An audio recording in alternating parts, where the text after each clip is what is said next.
So they don this samurai armor, and they look pretty badass, not gonna lie. I think that Brook probably looks the coolest because he's so massively tall. Also, it's a skeleton wearing samurai armor. How is that not awesome? And of course, there's cute little Chopper down on the bottom. He's trying to look tough and everything, but he's just so freaking adorable. And then Sanji, basically, we get a little bit of teasing from Sanji to Zoro here. Sanji's like, "Oh, why don't you wear some of this armor?" And Zoro's like, "Oh, it'll just weigh me down." He's like, "Oh, well, you might need it because my bounty is higher than yours now." And I guess this is the first time Zoro's hearing about it. He doesn't really say anything. He just kind of glares at Sanji, and then he cuts off a slice of the mountain with using Enma that we saw him, cut through. We've seen him cut through half of the, island before. He just does that, cuts another slice off of the island, show him what's up. And basically that pisses Nami off. She's like, "What are you guys doing? We need to prepare for this battle." But we get a little conversation here between Robin and the Minx. She's just recollecting that Orochi said that the opening of Onigashima is always winter time. We know that the weather patterns in Wano were, vastly different, and just in the Grand Line in general, they're all crazy different. So I guess Onigashima, its entrance is just permanently wintertime, and the Minks are like, "Oh, that's fine for us. We're animals. We can go in there. We're covered in fur."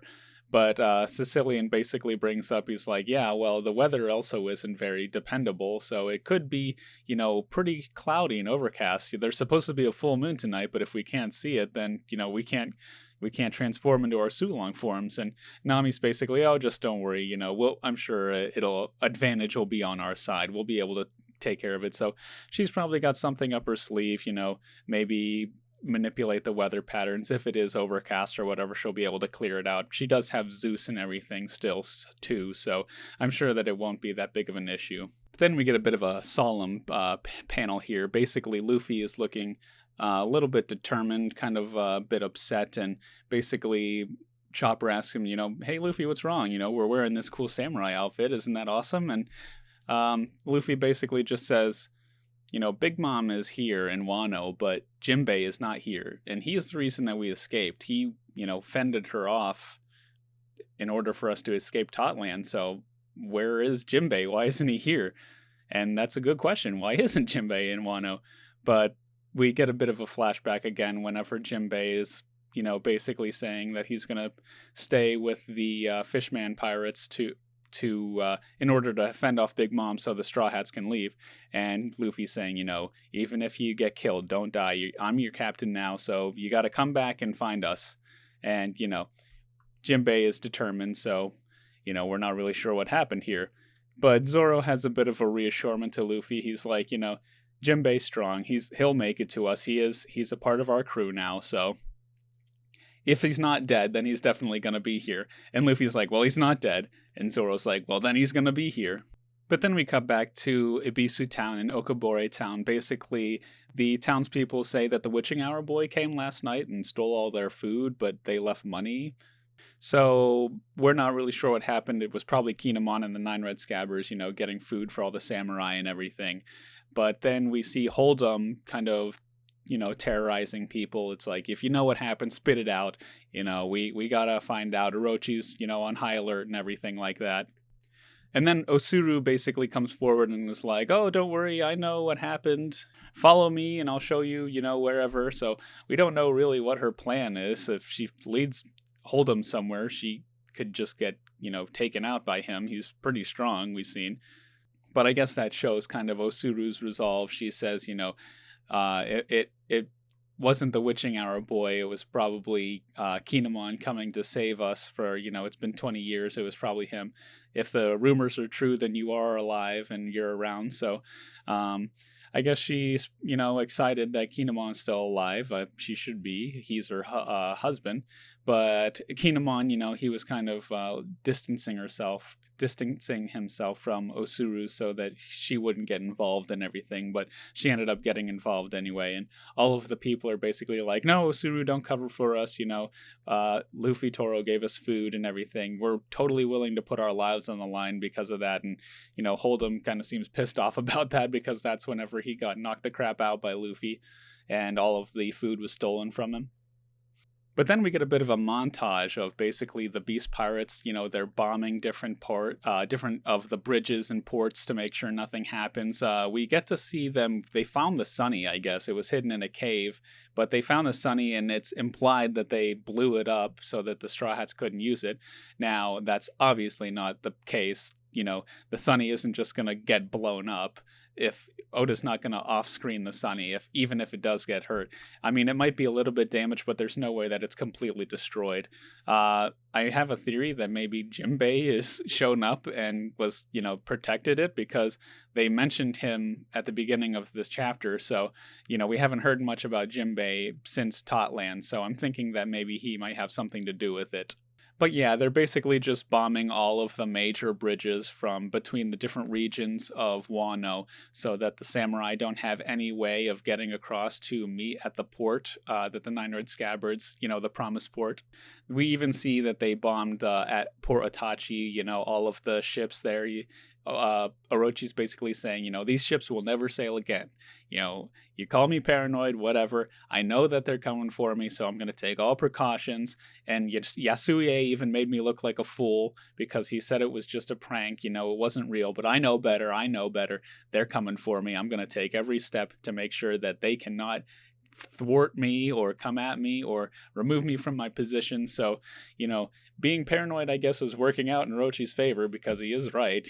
They are coming for him. So I guess it's smart of him to take all these different precautions. So I suppose that was the event that happened at the end of last chapter, that it was referencing basically Orochi just bombing all of the bridges so nobody could make it to the port. So we cut forward back in time, basically all of the Nine-Red Scabbards. We remember that Inuarashi found that ship and they were all going to board it and head to Onigashima without everybody's help. And essentially Momo is just begging everyone, please don't go away for everybody. They're going to show up. I know that we can. And if they don't show up, let's just reschedule. We can do it some other time. If we go now, it's suicide. And the Nine-Red Scabbards, especially Kinemon, they're basically just like, Momo, we have to go now. There's no way. We've made a promise. We stole food for all of our samurai. We can't just lay low in another year for the Fire Festival. This is our only chance. You had to have heard the rumors. Abisu Town covered for us, and then they burnt it to the ground. And Osuru is there, so I'm going now, and it has to be done. I guess that's what just happened. I guess we find out that Hold'em just burnt Okabore Town down to the ground. So that sucks pretty badly. But then Momo, he's crying a lot because he doesn't want all of these people that he cares about to just go off and die. So he's like, well, what'll happen to me then? And they're basically just like, survive and live on, fulfill Odin's will. A person like him is the reason that we are even able to do something like this. If it weren't for Odin, we would all just be, complete failures. We would all just be, nothing. Odin is the one that brought us together. It made us samurai, these strong people. If without him, we're just a ragtag group of amateurs. Kinemon basically says, your father was alone at first too. If we don't make it back, you will be alone, but so is your father. You can do it. Become strong, gather people like us and just amateur people like we were. We can become strong people like the Nine-Red Scabbards. And that is why we have a duty to carry out Odin's will. So and then we get another flashback to 39 years ago, back to the Flower Capital. We get a little bit of a, monologue, basically. It's Odin saying there is a reason that the borders of Wano are closed, and it is closely linked to the Kozuki clan.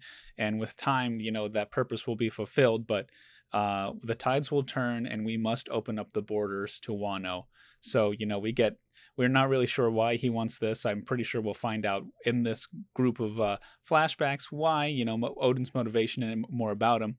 But basically, we just have a bunch of people in town. They're like, oh, no, here he comes. Everybody hide away. Get away from him. Here comes the loser. He failed to set sail again. Kozuki Odin, why don't you just hurry up and die already? So I guess he wasn't a very liked person before he set sail and came back and became strong and was offered, the shogun position Odin. But Odin basically is just like, this is so suffocating. I got to get out of here. I bet I'd react the same way if people were, shitting on me like that constantly. But yeah, I think that, so obviously, guys, the next couple of chapters are going to be flashback chapters of Odin and his story and, his time, which is pretty exciting. He's still in silhouette here, but I'm sure that will get revealed with him the next chapter. At least I hope so. I'm pretty sure that we'll find out what Odin looks like anytime soon here. So probably the next chapter, that would be my guess. But yeah, that was the video, guys. Let me know what you think down below. Let me know what you think about, even though all the bridges are destroyed, how is the entire alliance going to meet back up with the Scabbards in order to fulfill, the raid on Onigashima, how everything's going to go down. If the Sunny is okay, it's obviously okay, but what do you guys think? Maybe if Jinbei is coming soon because they brought him up, I imagine that he'll be on his way soon. So yeah, let me know what you guys thought about the chapter down below. Thanks for watching. Look forward to more One Piece reviews again next week. And as always, guys, thank you for stopping by.